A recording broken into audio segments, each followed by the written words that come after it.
Hello, this is Terry with Blade Outdoors and welcome to another video.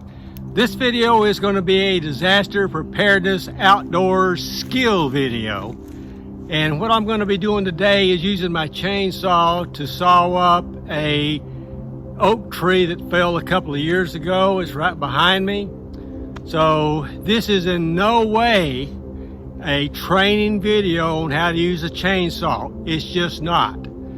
Everything I say here is just for basic knowledge only. This is also a job that you need to be at least an intermediate skilled chainsaw user to even attempt.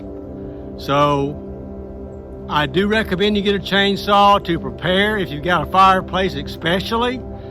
If something happens in the winter and power goes out from a storm or anything, you can use your fireplace, but fireplace is no good without wood, so stock up on your wood. So again, what I will be showing you is a very basic type stuff. This is no way a training video. I just want to make that clear. So I'm going to be taking this tree apart. I'm going to start from the top of the fall and work my way back. So I'll be taking the limbs off and I'll be going back and giving you just a few hints about safety on the way. So let me show you what I've got and as far as equipment and what I'll be using today. First of all, of course, I've got my chainsaw. It's been serviced. I've got oil in it. I've got fuel in it. The chain is relatively new. Another thing I recommend for a disaster preparedness type situation is to order and keep a couple of chains and also get you a chain sharpener. Safety, I got goggles and I got ear protection, and to take some limbs off, and I may show you that later, I've just got a small hatchet. So the tree itself is right here. This is the top of the tree, and I'm trying to film into the sun. This is my fall right here, and the root system is way down here. So what I will be doing is starting in this area here, just taking off the limbs, the more manageable type stuff. And as a safety tip, before you cut anything, make sure that there's no pressure on a tree that the tree fell on or the tree itself that would cause something to roll over on you, flip up and hit you, things like that. The first thing I've got to do is take this little tree down right here. It's in the way of this limb because I like to have a nice open spot to cut things. So what I'm going to do, and just filling this tree right here, I'm just going to shake it so there's no pressure on anything. Nothing's going to fall on me if I take this tree down. So I'm going to start with that and then start taking these limbs down off the dead fall. So let's go ahead and get started.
Okay, I got some branches off the top, cleared out. And like I mentioned, always have a clear area where you're using your chainsaw. So let me show you what I've done so far. So I've cleared this section out of limbs on this side. And just to show you like a safety measure I mentioned before, was just checking all the limbs to make sure there's no pressure on them. that limb's got pressure on it. So that's going to be not cut until I get to about here, back cut up from this tree.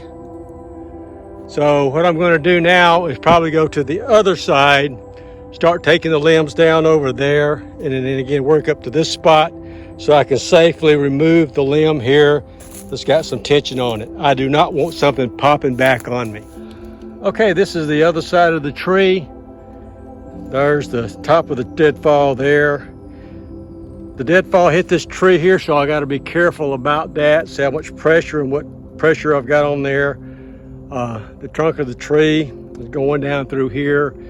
Here's another tree it fell on, and I actually think it fell on a pine tree, so let me go take a look at that real fast. Okay, it did not fall on a pine. This is actually the main trunk. It just kind of looked like a pine from a distance. So this is the main trunk, and it stops about right here where this other tree is, right there. So I'm going to be cutting limbs off to the main trunk to the point you saw on the other side over here where that limb has got pressure on it. So let's get sawing over on this side. Okay, I think I got lucky. The tree it hit, there are no limbs from the deadfall that's on this side of the tree, which is good. So all I've got to do is just cut just a few limbs. That's really the only limb off of that, other than the main trunk that I need to cut off, is right there. And I can get on the other side and start cutting the main trunk. It's a lot cleaner on the other side. So let's get these limbs off right here.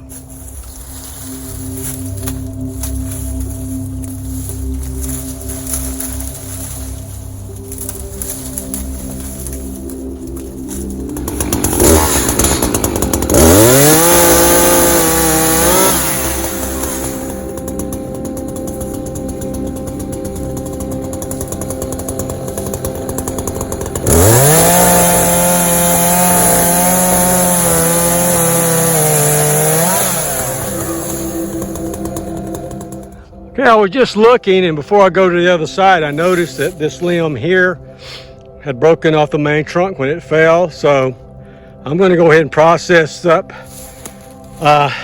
this limb here into pieces. And then you can kind of see how it's already kind of clearing out a little bit here. So let me process this up into smaller pieces to get it down there so I can get it in even smaller pieces to put in the fireplace.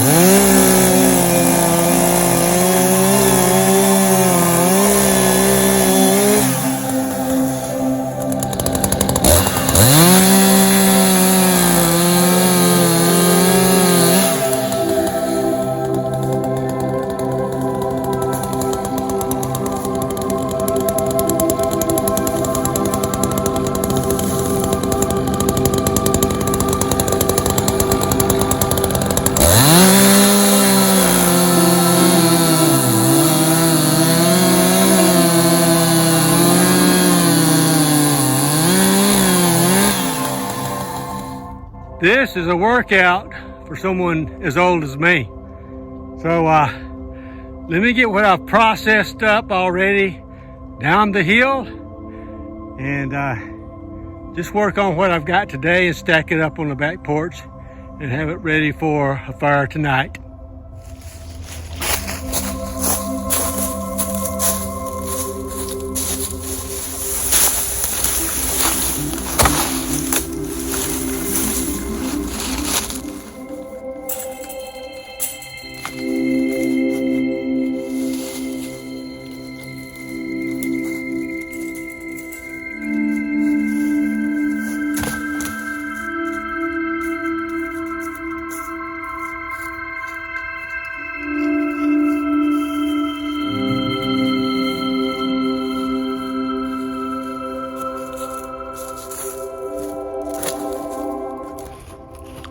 Okay, this is what I've collected today.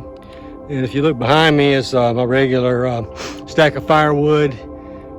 It's about rotten. I think I could burn most of that though, probably 80% of that this year. Some pieces may be rotten. And so now that I've got the wood processed from the deadfall, and now what I'm going to do is process this wood for the fireplace. So let's go ahead and do that. Okay, you saw me bring down some of the smaller pieces of the limbs themselves. And I do that because the little twigs, they help start the fire really good. So I just break these, you know, in pieces like so, and I'll stack these up. And if I got a piece I just can't break with my hands, I'll use my knee.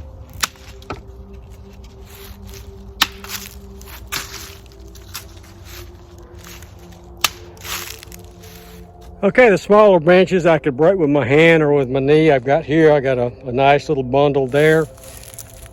This is the wood that I still need to cut up for the size of the fireplace.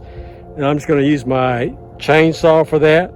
I do recommend, if you've got a nice sawhorse design to cut wood with a chainsaw, you use it or build one. I've just never used one before. I've always had some type of wood under the wood that I'm cutting, and I'll put my foot here and I'll just saw right on the edge right here and let that fall down, never letting my blade hit the ground. Like I said before, if you've never used one before, this is not a training video on how to use a chainsaw. I recommend not only do you read the safety instructions that come with a chainsaw, but also go out with somebody that knows how to use a chainsaw and let them teach you how to use that chainsaw. So right now what I'm going to do is process all this wood here into fireplace lengths and get it stacked on the back porch.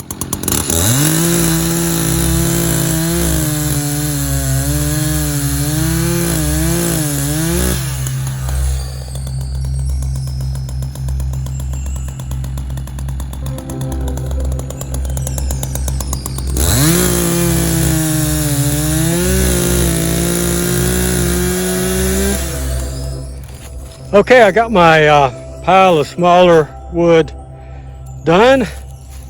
I cut my bigger pieces up to fireplace length. And now what I'm going to do is to cut up a couple of pieces of fat wood. Now, fat wood is just rosin infused pine trees, for a lack of a better term, that will really start a fire really fast. It's akin to birch bark, and there's no birch in this part of the country in South Alabama. Maybe some river birch, but you hardly ever see those. So down here we use fat wood instead. So I'm going to cut a piece off, and I'll be splitting some of those too whenever I start stacking my wood.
the fire's really going right now.